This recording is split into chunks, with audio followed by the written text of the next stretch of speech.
Waste time. Lawrence has agreed to invest $50 million in our company, he announced, looking at me with an expression I couldn't read. In exchange, Rachel, you'll marry him. I actually laughed. I thought it was a joke, but nobody else was laughing. Margaret leaned forward. This will save our family, Rachel. Lawrence is a respected businessman. You'll want for nothing. Lawrence looked at me like I was a car he was considering buying. She'll do nicely, he said, his voice making me nauseous. I stood up, my hands shaking. No, absolutely not. I'm not for sale. The room went silent. George's face turned red. Sophia smirked from the couch like she was watching her favorite reality show. Brandon started recording on his phone. You ungrateful little... George started, but I cut him off. I'm not ungrateful. I'm a human being, not a business transaction. That's when I made my second mistake.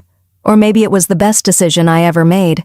In my anger, I blurted out the truth I'd been hiding for 6 months. I'm already in a relationship anyway. His name is Adrian, and he actually loves me. Not my name, not my connections, just me. The explosion that followed was nuclear. Sophia burst out laughing. Adrian? That broke guy from the coffee shop where you waste your time? Oh my God, this is priceless! Margaret's hand came out of nowhere. The slap echoed through the room and my cheek burned. You'll ruin everything we built. George stood up, his voice deadly quiet. You have 1 hour, Rachel. Marry Lawrence or get out of this house. I touched my stinging cheek and looked at each of them. These people who I'd called family for 21 years. These people who never saw me as anything more than a prop in their perfect life picture. I'd rather have nothing than be bought like this, I said. Brandon laughed, still filming. This is going straight to my story. Everyone needs to see this. I turned and walked toward the stairs to pack my things. I thought they'd at least let me leave with dignity. I was so wrong. I'd barely started putting clothes in my suitcase when they stormed into my room. All of them. Sophia started ripping clothes from the closet. These were mine anyway, she screamed, throwing dresses on the floor. You think you own anything in this house? Brandon grabbed my suitcase and, before I could stop him, threw it out the window. I heard it crash on the front lawn 2 stories below. Margaret's voice was shrill. Everyone needs to see what happens to ungrateful children. George was already on his phone. I heard him calling neighbors, staff, even some of their society friends. Come by the house. There's quite a show happening. They dragged me down the stairs. I tried to pull away, but George's grip on my arm was iron tight. When we got to the front door, he shoved me outside into the bright afternoon sun. It was a beautiful day, actually. Clear blue sky, warm sunshine, birds singing, the kind of day that should have been perfect. Instead, it became the worst moment of my life. They started throwing my belongings onto the lawn. Books, clothes, photos, shoes, everything scattered across the perfectly manicured grass. Neighbors started gathering. I saw our housekeeper, Mrs. Chen, with tears in her eyes, but she couldn't do anything. The gardener stood frozen with his rake. People from neighboring mansions walked over, phones out, recording everything. Sophia stood on the front steps like she was giving a press conference. She refused to help the family, she announced dramatically.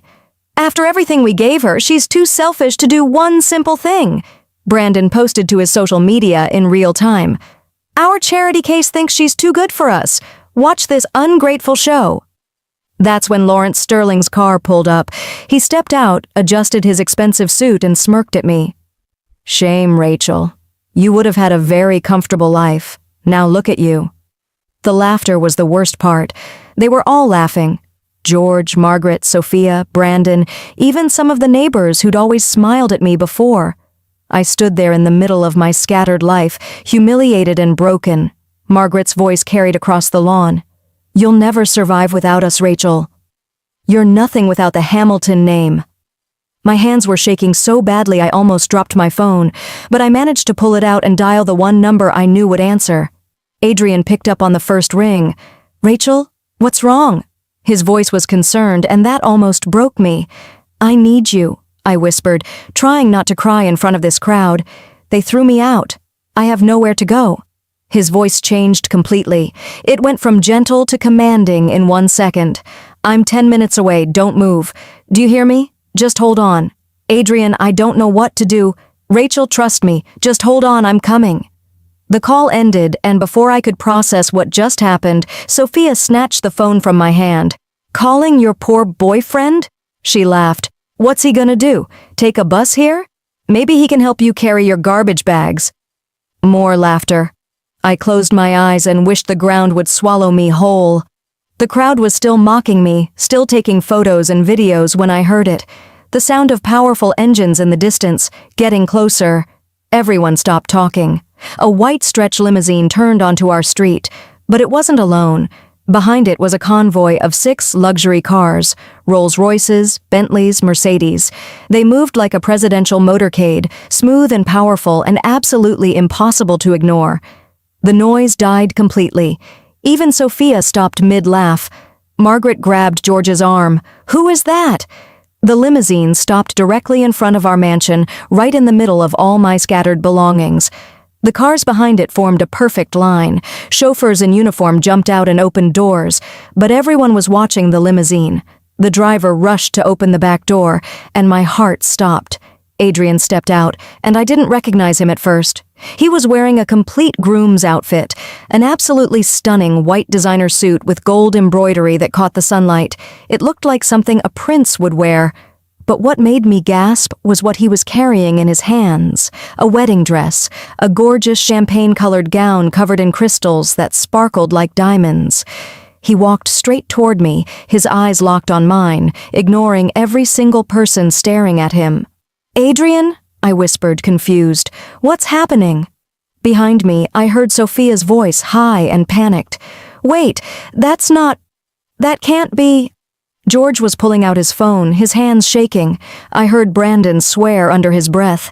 Adrian stopped right in front of me and, to my absolute shock, got down on one knee, right there on the lawn in front of everyone, surrounded by my scattered belongings. Rachel, he said, his voice clear and strong so everyone could hear. I'm sorry I didn't tell you everything. My full name is Adrian Westbrook. The gasps were instant. I heard multiple phones hitting the ground. Brandon's voice cracked. Adrian Westbrook, CEO of Westbrook International. That's $4.8 billion.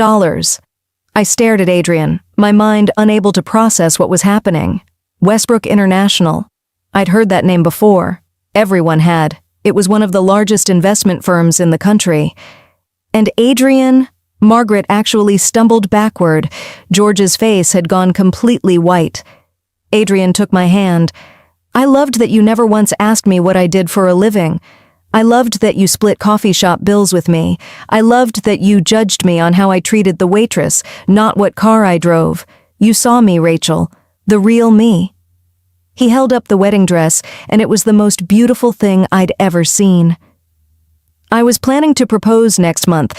I had this whole elaborate thing planned, a beach at sunset, musicians, the works. But then I got your call, and I heard the pain in your voice, and I realized something. His eyes were fierce now. You don't need a perfect moment. You need to know that you're valued. You need to know that someone sees how priceless you are. He pulled out a ring box, and when he opened it, I heard several people gasp. The diamond was huge, brilliant blue, catching the light like captured sky. Rachel, marry me. Right now, right here. Let them see who you really are, not someone who can be bought or sold or thrown away. Priceless, irreplaceable, mine, if you'll have me. Tears were streaming down my face. Adrian, I don't understand. Do you love me? He asked simply. Yes, but... Do you trust me? Yes. Then marry me, right here on this street. Show them that you don't need their name or their money or their approval. Show them that real love doesn't calculate worth in dollars. My voice was shaking. Yes, yes, 1,000 times yes. He slid the ring onto my finger, and it fit perfectly. Of course it did. Adrian never did anything halfway. The neighborhood erupted. Neighbors who'd been watching the humiliation now started cheering and clapping. Mrs. Chen was crying happy tears. Even the mailman who'd just arrived started applauding. But the Hamilton family? They stood frozen, their mouths open, their faces a mixture of shock and horror. Adrian helped me to my feet and kissed me softly. Mrs. Westbrook, he whispered against my lips. How does that sound? Perfect, I whispered back. It sounds perfect. What happened next was like something out of a movie. The doors of those 6 luxury cars opened, and people started emerging like this was all choreographed, because apparently it was. A wedding planner in an immaculate suit appeared with a whole team. Makeup artists and hairstylists surrounded me with gentle hands and warm smiles. A photographer and videographer started setting up professional equipment, and then an elegant older woman stepped out of one of the Bentleys and walked straight to me. "Rachel," she said warmly, pulling me into a hug. "I'm Catherine, Adrian's mother. Welcome to the family, darling. My son has told me so much about you." An older gentleman appeared beside her, his eyes kind. "Adrian's father, Jonathan. We're honored to meet the woman who captured our son's heart." I was overwhelmed. "I don't understand. How is all this happening?" Catherine smiled. "When Adrian loves, he loves completely. He's been planning this for weeks, just waiting for the right moment. When you called today, he mobilized everything." A crew was setting up right on the street. They rolled out a white carpet over my scattered belongings. Elaborate flower arrangements appeared, roses, lilies, orchids in white and champagne in gold. A string quartet emerged from one of the cars and started playing soft, beautiful music. The makeup artist guided me behind a designer privacy screen that had been set up on the lawn. "Let's make you the most beautiful bride," she said kindly. 20 minutes later, I emerged in that dress Adrian had been holding. It fit like it was made for me, because I later learned it was. Adrian had somehow gotten my measurements and had this custom designed weeks ago. The champagne fabric hugged my curves, and the crystals caught every ray of sunlight. My hair was styled in soft waves. My makeup was perfect but natural, and when I looked in the mirror they held up, I didn't recognize myself. I looked like a bride. I looked happy. I looked free. The neighbors had multiplied. The entire street was lined with people now, all watching with phones and cameras. This was unprecedented in our wealthy, reserved neighborhood, but I didn't care anymore. Margaret tried to approach as I stepped out from behind the screen. "Rachel, darling, perhaps we should talk inside. This is all very sudden." A man in a dark suit, Adrian's security, stepped between us smoothly. "The family has been asked to maintain their distance." George tried a different approach, walking toward Adrian with his hand extended and that fake smile he used for business deals. "Mr. Westbrook, I'm George Hamilton, Rachel's father. Perhaps we could discuss a business partnership." Adrian's expression went ice cold. It was a look I'd never seen on him before, and it was terrifying. "You're the man who threw his daughter on the lawn like garbage. You tried to sell her to that predator for $50 million. I don't do business with people like you. I don't acknowledge people like you." George's face flushed red, but he stepped back. A minister appeared, young, warm, official. Adrian had thought of everything. The ceremony began right there on that street in bright afternoon sunshine. Adrian and I stood on that white carpet, surrounded by flowers and music and genuine smiles from his family, and the strangers turned witnesses in the neighborhood. The minister's words washed over me like a dream. But when it came time for vows, Adrian's voice was steady and clear. "Rachel, you deserved a palace, but I'm giving you this moment instead. Right here where they tried to break you, I want you to rise. You are the strongest, kindest, most genuine person I've ever met. You're going to be an amazing wife, and I promise to spend every day proving that you made the right choice, saying yes." My turn. I took a shaky breath.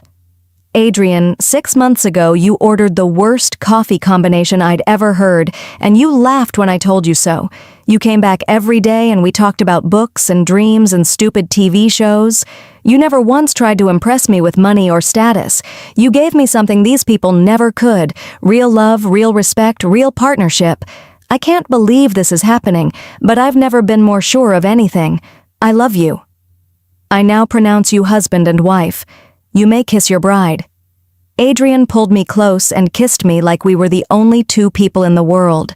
Flower petals rained down. Someone on his team was throwing them from above. The crowd erupted in cheers and applause. Camera flashes went off like fireworks. When we broke apart, Adrian turned to face the Hamilton family, who were still standing on their front steps looking shell-shocked. Sophia was screaming, her face red and ugly. This was supposed to be my moment. I was supposed to marry rich. This isn't fair. Brandon was frantically trying to delete his earlier social media posts, but it was too late. The video of my humiliation had already been shared thousands of times, and now people were filming the wedding, creating a story with a very different ending. Lawrence Sterling was trying to slip away to his car unnoticed, but Adrian wasn't done. Adrian pulled out his phone and made a call right there in front of everyone. His voice carried clearly in the afternoon air. "Yes, Jonathan, it's me. Cancel the Sterling investment deal with Hamilton Real Estate, immediately. Send out a press release that Westbrook International finds the Hamilton family's business practices incompatible with our ethical standards." George's face went from red to white in seconds. "No, please, you can't." Adrian wasn't finished. "Also, I want you to make an offer to buy out Hamilton Real Estate. Offer 30 cents on the dollar. They're desperate enough they'll accept within a week." Margaret actually collapsed onto the front steps, hyperventilating. Sophia rushed to her, shooting venomous looks at us. Adrian turned to George, his expression calm but absolutely ruthless. "You wanted $50 million to save your company? You just lost $200 million in company value. By tomorrow morning, every investor in the city will know what you tried to do. By next week, you'll be lucky to keep this house." He looked at Margaret, who was sobbing. "You told Rachel she was nothing without your name. Let me tell you something, Mrs. Hamilton. That girl tutored kids for $2 an hour and saved enough to survive because she's resourceful and strong. My wife doesn't need you. She never did. But you needed her kindness, her work, her image, and you threw it all away." Brandon tried to speak up, his voice cracking. "Dude, I'm sorry. I was just joking around." "You filmed a woman's humiliation for entertainment." Adrian cut him off. "You're trending right now, Brandon. The whole world is watching. How does it feel?" Sophia made one last desperate attempt, smoothing her hair and approaching Adrian with what she probably thought was a seductive smile. "Adrian, clearly there's been a misunderstanding. Maybe we could talk privately." He didn't even look at her. "Security, please escort these people inside their house. They're disturbing my wedding reception." Adrian's security team gently but firmly ushered the Hamilton family back toward their front door. George was on his phone desperately calling people. Margaret was still crying. Sophia was screaming insults. Brandon looked like he might be sick. Adrian turned to me and took both my hands. "Ready to go home, Mrs. Westbrook?" I looked at my scattered belongings still on the lawn, mixed now with flower petals and white carpet. 21 years of my life spread across that grass. I walked over slowly and picked up just one thing, a small framed photo of 7-year-old me on my first day with the Hamilton family. I was smiling in that picture, hopeful and innocent. I left everything else. I took Adrian's hand. "I'm ready." We walked to the limousine together while the entire neighborhood cheered. Mrs. Chen was openly weeping happy tears. The mailman whistled. Someone started throwing more flower petals. Behind us, I could hear Sophia's voice, shrill and desperate. "This isn't over. You can't just—" I looked back one last time at that mansion, at those people who'd pretended to be my family. George was screaming into his phone. Margaret had her head in her hands. Sophia looked like she wanted to murder someone. Brandon was reading comments on his viral video, his face getting paler by the second. I felt nothing. No anger, no sadness. Just freedom. "I forgive you," I said quietly, knowing they probably couldn't hear me over the noise. "But I'll never forget what you showed me about who you really are." Adrian helped me into the limousine. The door closed, muffling the chaos outside. Inside was quiet, cool, peaceful. Champagne waited in ice. Soft music played. Adrian's parents were in another car, giving us privacy. As we drove away, I watched through the tinted windows as the Hamilton family stood in the ruins of their reputation, surrounded by my scattered belongings and their scattered dignity. Adrian pulled me close. "Are you okay?" I thought about it. "You know what? I really am." "Good," he smiled. "Because I actually do have a beach wedding planned for next month. This was just the warm-up." I laughed, really laughed, for the first time in months. That was 8 months ago. Adrian and I did have that beach wedding. Intimate, beautiful, just family and real friends. It was everything I'd ever dreamed of. The Hamilton real estate company collapsed within 3 months, just like Adrian predicted. George and Margaret lost the mansion. It was bought by a young family with adopted children, which I found beautifully ironic. Sophia works retail now at a department store. I saw her once from a distance.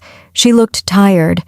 Brandon's video haunts him. He can't get a job anywhere because when employers search his name, that video comes up first.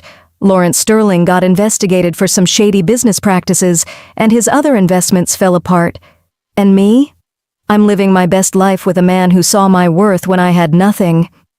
Adrian introduced me to his world, but he also supported me in building my own. I started a nonprofit for adopted children and foster kids. I make sure they know their value isn't determined by the families they're placed with. The Hamiltons send cards now. Birthday cards, Christmas cards, apologetic cards. I return every single one unopened. Some bridges, once burned, should stay that way. If this story gave you chills, if it made you feel something, I hope you'll share it. Share it with anyone who's ever been underestimated, undervalued, or thrown away by people who should have loved them. Comment below if you've ever had to walk away from toxic family. Tell me your story. I read every single comment. And remember this, your value doesn't decrease based on someone's inability to see your worth. Never let anyone treat you like you're less than extraordinary. The people who are meant to be in your life will see your light, even when you're standing in your darkest moment. Thanks for listening to my story. And if you're going through something similar right now, hold on. Your limousine might be just around the corner.